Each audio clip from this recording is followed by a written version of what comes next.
ความรู้สึกจากตอนนั้นเป็นจังไดอิ่มแล้วแต่ว่ายังยากนี่มากกว่ามันเนี่ยได้กาแม่ดากากินอิ่มแล้วได้แม่ดายังยากอยู่ อ๋อ เมื่อเขาไป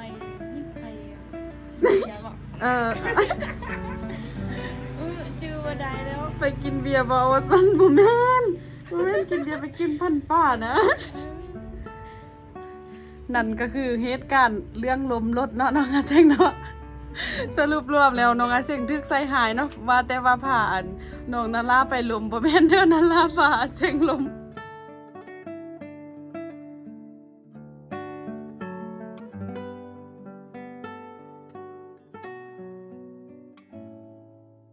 สบายดีน้องอาเซงสบายดีเนาะเฮาบ่ได้เจอกันจักมื้อแล้ว3เนาะ3มื้อจะมาเอาเครื่องมื้อนั้นเด้เป็นจังไดมือมาเอาเครื่องนี่รู้สึกจังไดตัดภาพปรับตัดกำลังสิไปยังนี่พยายามเอาเครื่องสั่งเครื่อง อ๋อสั่งเครื่องแล้วไปเอาเครื่องเนาะให้เอ่ยไปนำบ่ ไปก็ไป ไปก็ไปว่าซั่นเอ่ยบ่ได้ไปติเอ่ยบ่ยกซื่อ กินน้องละ ๆไปกินน้ำมันไปกินของบ้านอีกแล้วว่าเรื่องกินน้ำมันหั่นน่ะมื้อนั้นเฮาไปหั่นน่ะเฮากินน้ำมันได้กินอันนั้นเด้เนาะแล้วเฮากินหมดแล้วตอนนั้นข้อรถเฮาล็อกแล้วเฮาปลดล็อกบ่ได้หั่นน่ะแล้วเอ่ยถามว่าน้องอาเซ็งอิ่มแล้วบ่น่ะแล้วเจ้าว่าอันอิ่มแล้วแต่ว่าอยากกินข้าวเปียกอีก แล้วอันมี FC คอมเมนต์มาถามว่า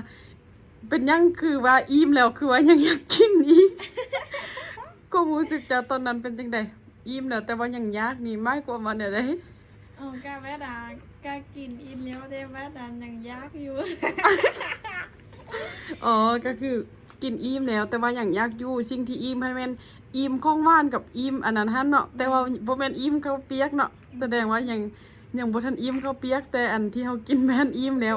นี่เด้อเนาะคือความหมายของน้องอันเอ่ยฟ้ามาไปลงแล้วผู้ใดก็คอมเมนต์หัวมาว่าเอาแม่นแนวใดแท้บอกว่าอิ่มแล้วแต่ว่าก็ยังยากอยู่ อิ่มแล้วแต่ก็ยังยากอยู่ซั่นความหมายของน้องก็คือแบบนี้เนาะอิ่มอันที่กินไปแล้วแต่ว่าอันที่บ่ทันกินหันแสดงว่ายังยากอยู่แสดงว่ายังกินได้อยู่เนาะคันมื้อนั้นเฮาได้ไปแต่ว่าบ่ได้ไปซ้ำเพราะว่าเฮาก็ไปเนาะเฮาไปละหารปิดเนาะ ไปแล้วหารเฟอกลายเป็นหารแปลงรถแล้วบ่แม่นที่ นั่นแหละอันนั้นก็คือ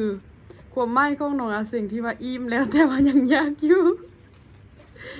แล้วก็มีคนคอมเมนต์ว่าคิดฮอดเจ้านี่น้องอาเซิงเขาว่าบ่เห็นเจ้าลายมือละ นาราก็ยังบ่ทันมาจักส่วนเนาะ แมนนานานี่ไปโนดได้จับมือแล้ว เป็นทิศแล้วติเนาะตั้งมื้อนั้นมื้อเฮาไปนี่วันที่ยังชื่อใดอยู่บ่ เมื่อเขาไปอย่าบอก จื้อว่าได้แล้ว ไปกินเบียร์บ่ว่าซั่นบ่แม่นกินเบียร์ไปกินพันป้านะ น่าจะเป็นประมาณวันที่10บ่10 11 12วันที่ยังชื่อบ่ได้แล้วก็ลายมือแล้วเนาะน่าจะได้อาทิตย์นึงแล้วติน้องนาราไปรู้สึกว่าต้นแล้วเด้ เพราะว่าน้องไปนอนได้สั้นคืนอยู่ให้ อืม น้องมา 4คืนแล้วเด้เนาะ 4 คืนอยู่แล้ว 3คืนอยู่ให้4คืนแสดงว่าอาทิตย์1อาทิตย์กับ1มื้อแล้วเนาะ แสดงว่า8มื้อแล้ว8มื้อกับ9คืนเด้นี่ บ่แม่นเนาะอัน8มื้อกับ7คืนคืนที่8แม่นคืนนี้น้องอาเซกนี่นัดไผไว้บ่อยู่ในเมืองนี่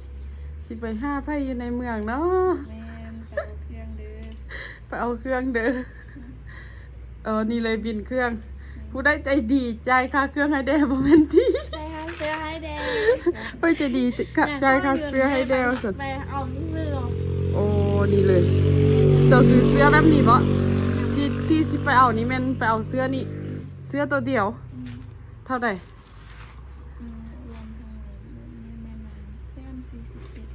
เส้น47ค่ะ 147,000รวมทั้งค่าฝากมาหั่นบ่ ถ้า สื้อนี่แม่นแสนสามหรือ30 อ๋อเส้น30เก่าเจ้าจ่ายปลายทางบ่หรือว่าโอนไปให้เขาล่ะจ่ายปลายทางบ่มีบัญชีเมื่อกี้นี้เจ้าว่าเจ้าขอเงินไปจ่ายค่าเสื้อขอเงินแม่ไปจ่ายค่าเสื้อโอ้โห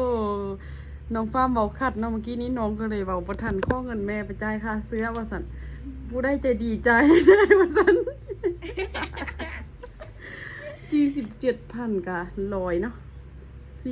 เส้น47กับ200นิดหรือว่าจังได๋น้องฟาร์มกับบ่ฮู้เนาะช่วงนี้เรทเงินบาทเป็นจังได๋น้องฟาร์มกับบ่ฮู้แล้วเนาะก็ส่วนหน้ายก็ได้ยินแต่เห็นแต่ข่าวอยู่ใน Facebook เนาะปันป่วนเรื่องเรทเงินน้องอาเซ็งแทบบ่ฮู้เลยแหละเนาะ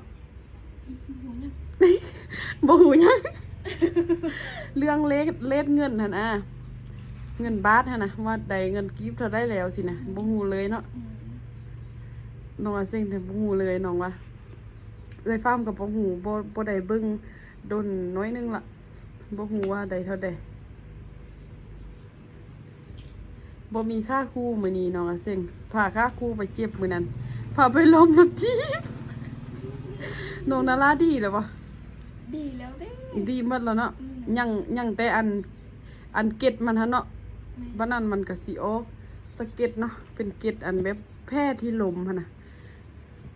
เสียส้มแล้วนะวันนี้พวกเขานาราก็สิเป็นคือของเอื่อยนี่แหละ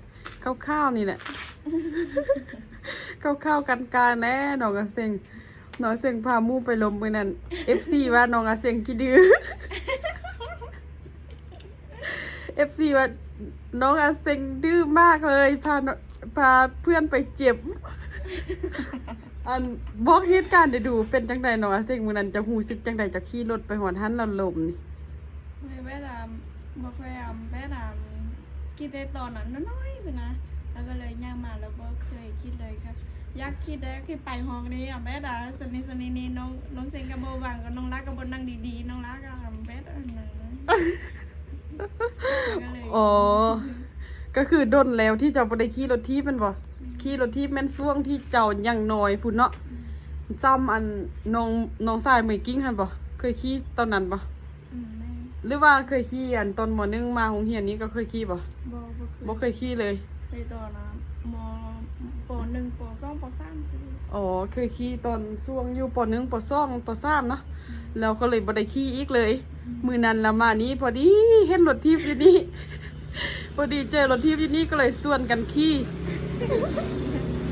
พอดีเจอรถทีบอยู่นี่แล้วก็ส่วนกันขี่ว่าซั่นพอขี่ไปขี่มาเป็นจังได น้องอาเซ็งว่าน้องอาเซ็งบ่ได้ขี่โดนแล้วเนาะขี่ไปก็แบบรู้สึกว่าอาการรถมันไวเนาะไวเกินไปแล้วน้องนาราก็บ่นั่งดีๆมันก็เลยสั่นไปสั่นมาน้องอาเซ็งยานก็เลยปล่อยรถทิ่มมันบ่ น้องนาราก็ลงเดน้องนาราลงยินไหมคะ อ๋อน้องนาราโดดลงก่อนแล้วเจ้าจังทิ่มรถ แม่น้ำน้องนาราลงเราไปแม่รู้สึกว่าน้องนาราลงแล้วเราไปก็สิลงเลยว่ายานำสิไปหล่นอยู่ไหนนารา เออยันเจ้าสิไปตกนาก็เลยน้องนาราลงแล้วเจ้าก็เลยลงนำกันเนาะ น้องนาราลงก่อน เราคิดว่าเจ้าผ่านนาราลมไปแม่นได้นาราผ่าเจ้าลม ค่ะน้องเซงโบลงนี่น้องเซงก็ไปลงอยู่อันหน้าเลย สิตกคันนาเนาะนั่นก็คือเหตุการณ์เรื่องลมรถเนาะน้องอาเซ็งเนาะ สรุปรวมแล้วน้องอาเซ็งทึกใส่หายเนาะว่าแต่ว่าผ่าน้องนาราไปลมบ่แม่นเด้อนาราผ่าอาเซ็งลม นาราโดดรถอาเซ็งก็เลยบ่ฮู้สิเฮ็ดจังได้ต่อมันบ่ทิ่มรถเลยแม่นบ่ แม่นเพราะว่าคลิปไปนี้แม่ดามันไปไหวโพดนะน้องนาว่าเบสแมสนะแล้วน้องเซก็อู้สิเบสสักได้เบสเพราะว่ามันบ่มีเบสเลยเนาะน้องก็ว่าอยู่ดีๆไปฮอกถึงมันก็นั่นแล้วเต้มันก็สายแล้วเต้น้องรักก็บ่อยู่ดีๆนะบ่รู้แหละว่าเรานั่งสนานเด้ อ๋อขี่ไปหอดทันแล้วมันไวเกินไปนาราบอกให้เบรกแม่นบ่ แม่น เจ้าก็เลยว่าเบรกจังใดก่อนบ่มีเบรกเนาะเบรกบ่ได้นาราก็เลยยานก็เลยโดดลงรถเลยเนาะแล้วก็เอ้ยฟาร์มเบิ่งน่ะ อันดีที่ลมก้อนเนาะคันถ้าลมพร้อมกับรถใหญ่มานี่เอ้ยฟ้ามยานรถคันนั้นสิต่ำเอาอยู่เนาะเพราะวันเบรกบ่ทันดิมันก็ขี่มาไว้รถหุ่นได้ขนาดน่ะว่าน้องเซงคิดไปมีไว้น้องเซงเห็นลกมาในน้องเซงกับยานเนี่ยยานมาบ่วังแล้วยานสิไปตามเข้านะอ๋อ ยานกันบ่ทิ่มรถทิพย์เราสิไปต่ำกันกับรถใหญ่หั่นเจ้าก็เลยทิ่มรถทิพย์เลยดีกว่าสิไปอ้าวแล้วบัดนี้ทิ่มรถทิพย์ปึ๊บเราเฮ็ดจังได๋รถขี่มารถเบรกบ่มันเห็นบ่แต่ว่าเด้มังไปว่าฟ้านี้เรามันบ่อยู่กันทางอ๋อพวกเจ้าเราอยู่ฝั่งอันยับออกแคมทางน้อยนึงแล้วมันบ่พอดีอันเอานาละขึ้นมามันบ่แล้วรถอันนั้นผ่านมันบ่น้องนาละก็ไปลุ้นด้วยวัดแล้วนี่หลายคนก็ว่าเป็นตายานขนาดเลยอันดีแต่รถคันนั้นบ่เหยียบหั่นน่ะ ดีแต่ลมก่อน อย่าเฮ็ดอีกเด้อบ่มีหมดดอกอย่าเฮ็ดอีก หรือว่าสิเฮ็ดอีกค่ะถ้านาละดีกันเนาะถ้านาละพวกเขาดีเลยเอาอีกเทื่อนึงน่ะเอาจุบเอายันจะคือแบบเป็นคือประมาณน้องเซ็ง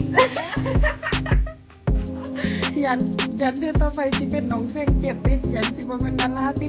บ่กล้าเฮ็ดแล้วเนาะคือสิบ่กล้าขี่รถทีบอะไรแบบนี้อันตรายพุ่นเนาะแต่ถ้าสมมุติรถทีบมีเบรกมีซีอยู่ป่ะยังขี่อยู่เนาะแต่ว่ารถทีบคันนั้นบ่ขี่แล้ว